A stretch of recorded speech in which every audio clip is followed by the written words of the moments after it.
This call is going to answer the question we've all had. Can you do a drive-by shooting in a cul-de-sac? Stay tuned because this call has it all. Welcome to Hardly Legal. I'm here with Hank Hill. Hank, that is a fake name, but you're a real person, and some people have been messing up your yard. Is that right? That's right.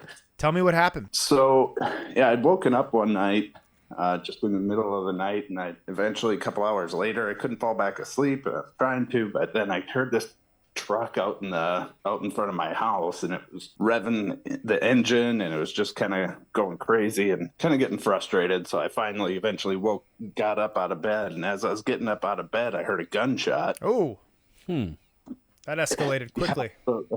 Yeah. So then I get up and look, and we live kind of out in a rural area, so it's not common, but it's not unusual to have people just get drunk and go cruising around. And so I just kind of rolled my eyes and kind of went back to sleep. But wait, you went back to sleep after the gunshot? Then you rolled your eyes first? That's what urban part of downtown Chicago do you live in? Well, that's the thing, is we live in a rural area where, you don't get that very often, but I don't know. See, where I'm from in Missouri, you either get gunshots in two different places, the most urban and the most rural. Because in the rural areas, they're just like, fuck it, ma'am. And in the city, I'm not going to do that accent. So it wasn't that surprising that you heard the gunshot, but it was so close to your house. Josh is so upset with this. What kind of neighborhood? You live on the street with other houses? Or what? Yeah, well, when we live in a nice neighborhood, all the houses in our neighborhood are over $1 million. So It's not like it's a rough part of town or anything. So it's but we're still, we're all still kind of hicks that live out here. Okay, me and my I have questions. So when you heard the gunshots, were you thinking that was like a celebratory gunshot, like a cowboy, just boom, boom, boom? The Twins? What's a Minnesota sports team? Hey, the Twins won. I'm going to pop off a few rounds. The Vikings won. How do you hear the gunshot and then go, I'm going back to sleep? These guys. I got up out of bed, and as I heard it, I did see the truck sitting because I live at the end of a cul-de-sac. Wait. They shooting up a cul-de-sac? Oh, this got to be their first drive-by. Yeah, imagine having to do a three-point turn just to escape. Well, no, if you're gonna do a drive-by, a cul-de-sac is actually built for that. Because think about it, you could go and you could drive. Just one continuous stream of yeah, but you're doubling back when you go back around. Drive-by, you just go straight. You go away. Now you have to go back in front of the place, and you're not strafing 6 houses at the same time in the circle. You're targeting. Not that I would know, but you were targeting. That's why, Jordan's saying, you drive past it and then you leave. I don't know. That's maybe crazy. maybe it's a neighborhood. That's war. some real hillbilly rural stuff. That's right there. Some very amateur healthcare executive type shooting stuff. It's cul-de-sac, and I'm gonna shoot it up. So Hank, what happens? You wake up, you hear it, you go outside. What happens? So I get up out of bed, and I'm just looking out my bedroom window, and I see a flatbed truck out there, and it's just sitting still, and then drives off. Just kind of hauls ass out of the neighborhood and gets out of here. And so that's when I just kind of was like, somebody got drunk and just, came out just to cause a ruckus or something and fire off a shot, and they pulled off, Wait, what? When you say a flatbed truck, like a tow truck? Yeah, kind of like a tow truck, yeah. So you think someone came out to repossess a car and then they were shot at? That's what I first thought. And so when I woke up in the morning, I told my wife, I think, somebody might have been trying to repo a car or something. And then my neighbor starts texting me, and he's like, hey, you know what the hell went on last night? I'm like, well, I saw a guy fire off a shot. And he's like, well, my backyard's are all tore up. Wait, you saw him fire a shot, or you heard a shot? I heard the shot. This is why people are unreliable witnesses. Okay, so wait, your neighbor's backyard was tore up? Yeah, so then I went outside and went out into my front yard, and sure enough, there's tire tracks all through my front yard, and then it goes through his front yard into the backyard.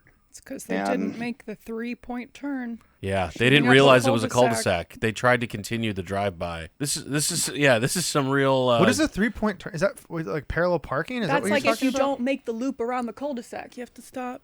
back up, and then go. I'm sorry, caller. Continue, please. So you see your fucked up yard, and when you say fucked up, like how fucked up are we talking about? Like a rough percentage of fucked upness? Well, so they drove through like mine and my neighbor's yards are right next to each other, obviously, but then they started kind of on my driveway and then put big ruts through that whole side of my yard next to my neighbor's and put ruts through his, and then went into the backyard and tore that all up. Were they spinning out? Or was it one line, or was it like they were doing loop-de-loops? So through my yard, it was just one big line, and he must have been going pretty fast because it did. I mean, there's tufts of grass torn up all over the place. And then I went into his backyard, and they did a 3-point turn in the backyard.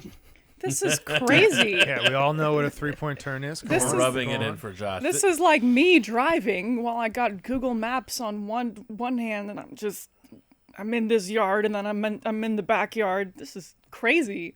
We suspect the driver might have been a woman, but let's continue. Did you say Asian woman? My mom is offended. Okay.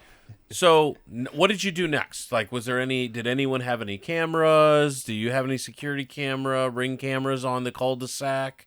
I would assume so with $1 million homes, but maybe not because it's rural Minnesota. Right. So some of us do, some of us don't. So I started texting all my neighbors that I knew had cameras and asking them, because our house does not have cameras. Do you own guns? What's that? Do you own guns? I do. Okay. Yes. No good. camera system Excellent. needed then. All right. Yeah, we like it. We're a bunch of hicks. We all own guns. So I start texting them, and while they start pulling up the cameras and they see a car enter the neighborhood, again, the car's hauling ass, then the truck comes in after the car. And so then what we think happened is the car stopped at the end of the cul-de-sac, and the truck was chasing them but didn't quite make the turn and went into the backyard, and it came up and the car started to leave the neighborhood, and on one of the cameras he peeling out, and the truck pulled up, stops, and fires a shot.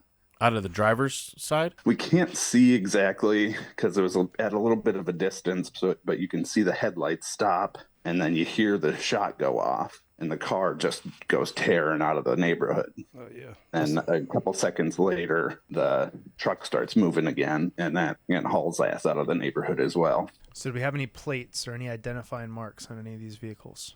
We did get a good view of a decal on the side of the flatbed truck. Ooh. And then a neighbor down at the end of our road we live in the cul-de-sac, but there's like an older part of the neighborhood. The one neighbor down there has a video of the truck pulling into his neighbor's driveway.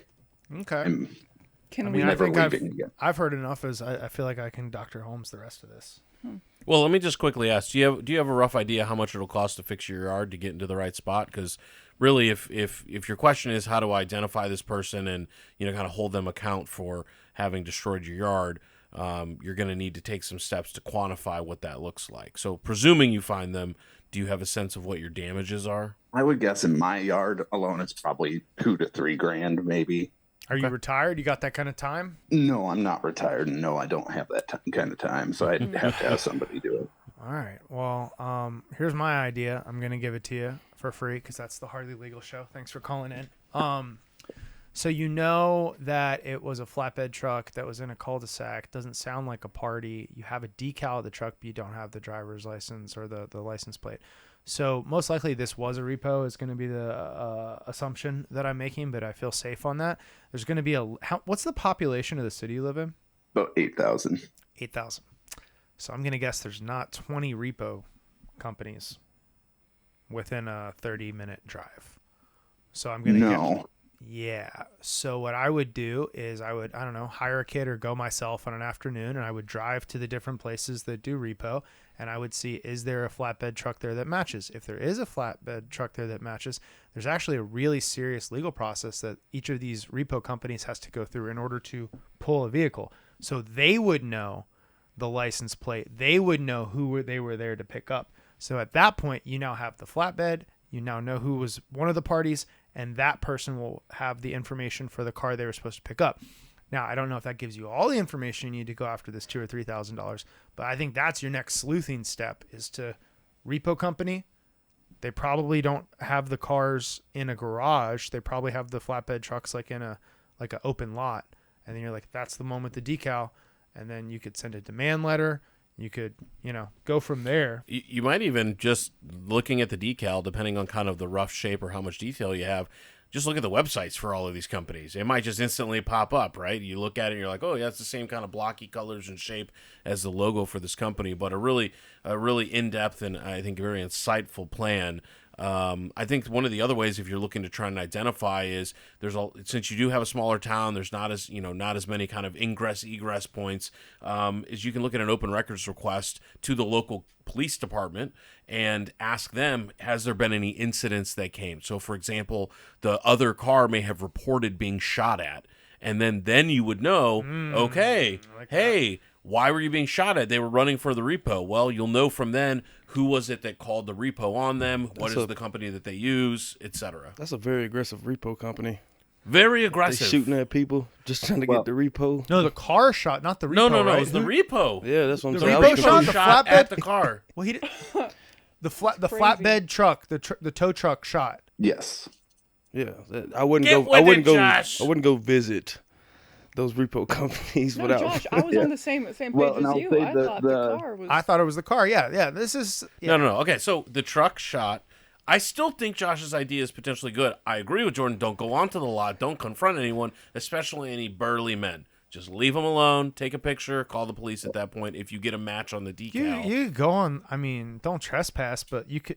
Customers would go up to the lot. They're going to have cars that are coming in and out. It's not. You're not giving away what you're doing by going up to the lot. I was being half funny about the burly men, but yes, okay. Yeah, this isn't Breaking Bad joke. Okay, so if you want, like the house that it pulled into, yeah, is kind of known in the neighborhood as having like drug activity and multiple. How are we? 20 minutes into the call, and you're gonna bury the lead on the trap house, brother. Okay, so it is Breaking Bad. Go to the house and ask them, hey. This car dropped $100 bill. Whoa, does anyone know who it is? I want to return it to them. And then be like, yeah, it's some guy. And then you get their info. Hey, one actual question, serious question. Was there a shell casing?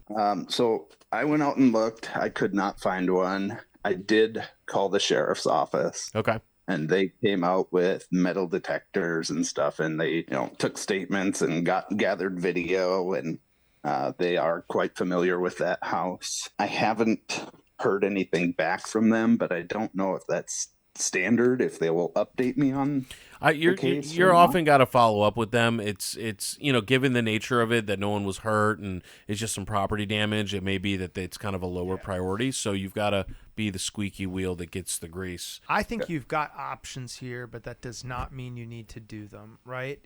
For right now, you're safe. Do I think you should go investigate this for a couple $1,000s of damage to your yard?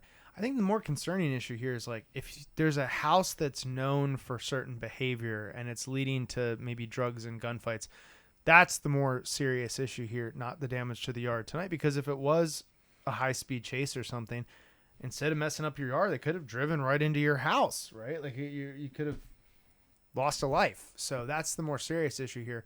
Do you feel like we've at least heard you and given you some options here? Yes, definitely. Okay, awesome. Do you have any other questions for us on this one?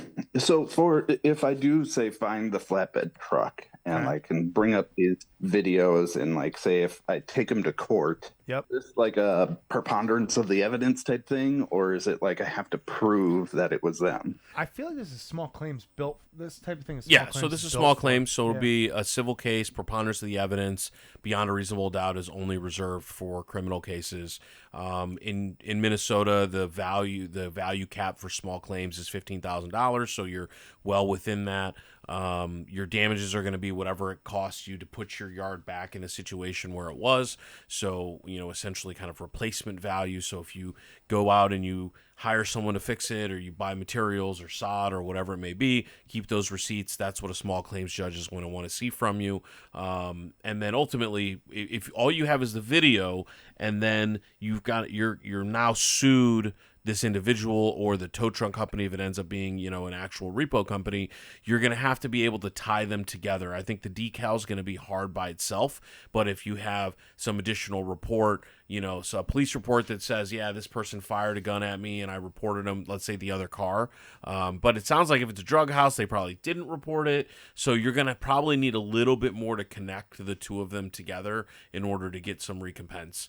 So you're going to really want to follow up with the sheriff's department to see what they found, because they may be able to provide that last link for you to win your case. Okay. And would it be better for me and my neighbor to go in at the same time? Absolutely. In on the case? You should go in on it together. One, you want to get it all resolved. Two, it'll be a little bit more serious because of the combined damage. And three, it'll be 2-on-1, right? You'll be able to, the both of you will be able to describe it and be good, credible witnesses that live in a neighborhood with a trap house, and then, you know, hopefully win.